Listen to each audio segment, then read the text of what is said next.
Hello, my name is Megan Nelson.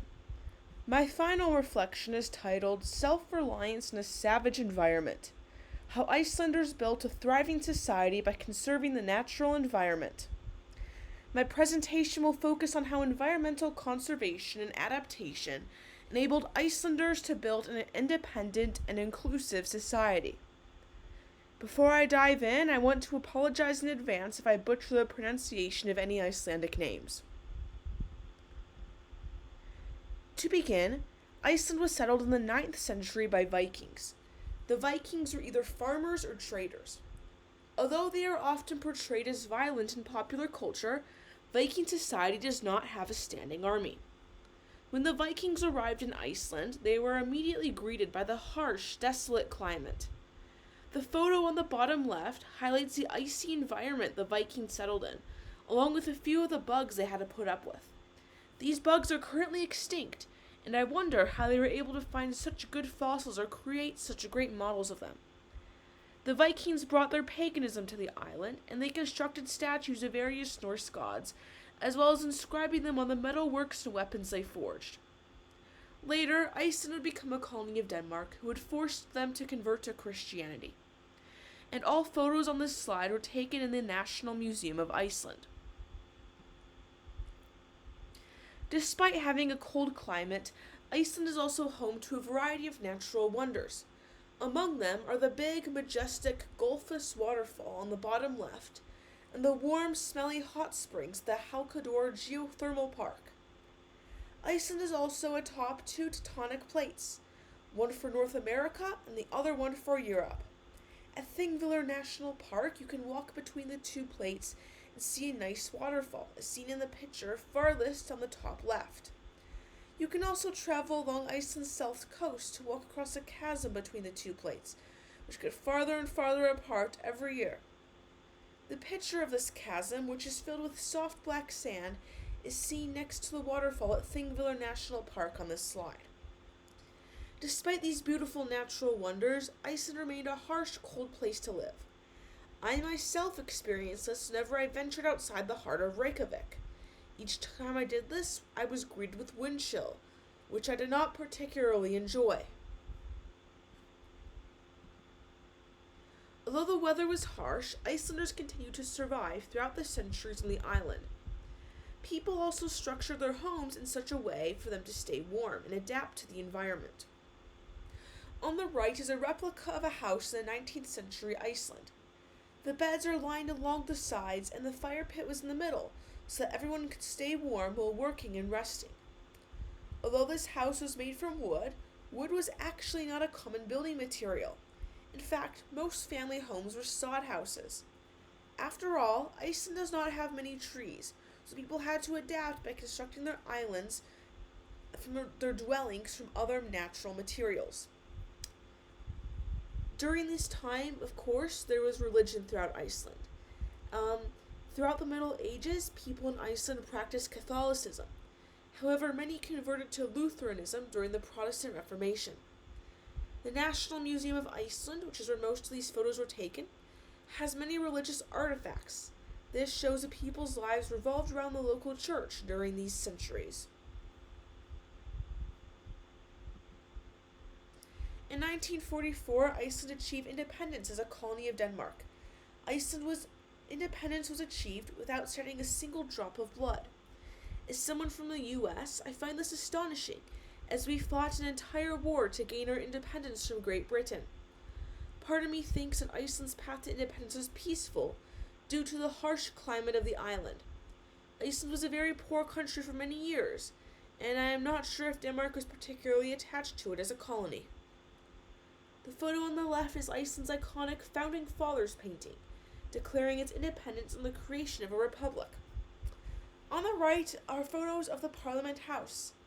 Notice how there is a minimum security surrounding the Parliament House. In fact, you could just walk into the back garden and even meet a politician on some days. This is absolutely unheard of coming from the US, but again, Iceland has a very low crime rate. As an independent nation, Iceland has been able to thrive by effectively utilizing the resources in its surrounding environment and investing in technology to enhance adaptation to the surrounding environment. Specifically, Iceland has been able to conserve the surrounding environment and thrive by producing renewable energy, emphasizing conservation principles, and using technology to adapt. On the right is a picture of a Danish flag that Iceland had to change in gaining independence. They added the red cross that you can see in it today. The red cross represents the volcanoes that have erupted on the island for many centuries.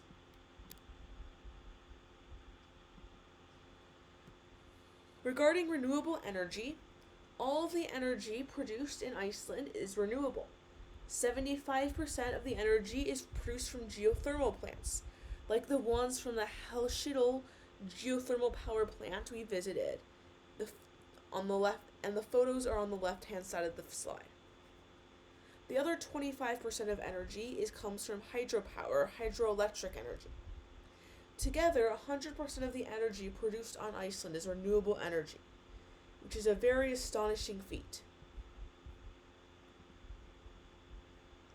Iceland indirectly emphasizes the importance of environmental conservation through its museum exhibits and beaches. On the left is an exhibit at the Reykjavik Maritime Museum. This exhibit contains junk washed up from the ocean. By placing this exhibit in the museum, the hope is that attendees understand how waste cycles through the oceans, spreading throughout the world and harming the wildlife within it. Shipwrecks and old dwellings have also been preserved along Iceland's south coast, as seen in the middle photos.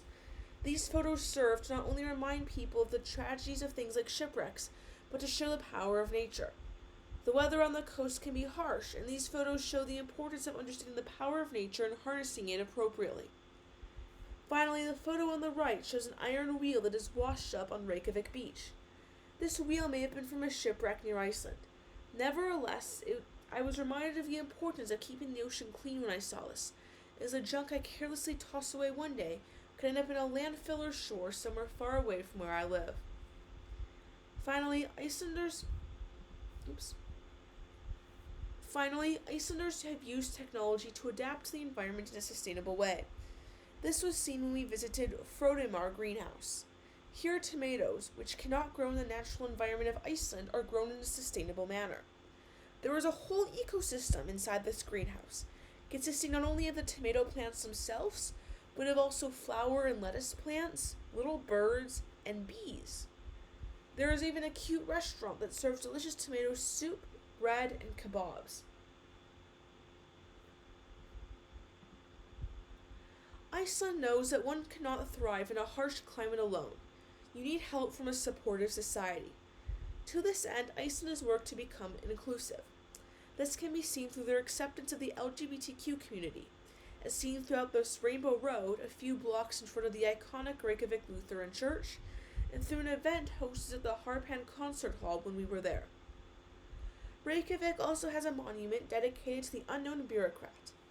I personally think this statue is a tribute to the public servants whose work goes unnoticed, reminding everyone that we all play an important role in our political process. Standing up for the issues you care about and voting in your elections is important, because you are capable of making a positive difference in the world around you. To conclude, my presentation emphasized the importance of conserving and adapting to the natural environment of Iceland to build a thriving society. Iceland is a small island with a harsh climate, and over the years, Icelanders have found ways to conserve, not demolish the natural environment in order to grow and thrive. Iceland acknowledges the role that all citizens play in maintaining a thriving nation, so it works to create an inclusive, accepting society today. Thank you for listening.